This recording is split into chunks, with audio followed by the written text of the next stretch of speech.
Vampire facial. So red. Salmon sperm DNA. Can I say I'm now part salmon? Because I got salmon DNA. RF and microneedling. Woohoo! Yan ang mga kakaiba at trending na beauty treatments na aking sinubukan sa bagong episode ng The Lifestyle Lab. Ang episode na may temang How far would you go for beauty before going under the knife ay tatalakay sa mga tinaguriang non-invasive procedures o mga treatment na hindi dadaan sa surgery.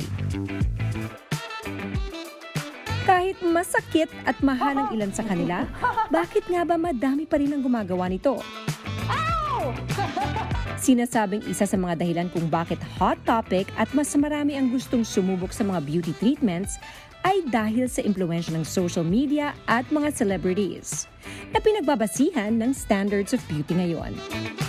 Power of celebrity. Exactly. You'd inject anything that the celebrities are doing. I mean, I'm guilty of that. Me too. Yeah. Like when it comes to products, it's Yes. like, oh, she uses this. Oh, Yes. let me try that too. Sa digital age ngayon, insta-beauty or instant gratification din ang pangako ng mga beauty treatments na ito. Isang injection lang daw, kikinis at babatang itsura mo.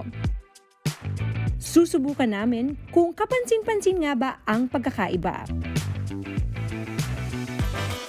Alamin ang mga kakaiba at bagong beauty treatments sa bagong episode ng The Lifestyle Lab tuwing Sabado at 10 a.m. Don't panic, it's organic. Dito lang yan sa Billionario News Channel.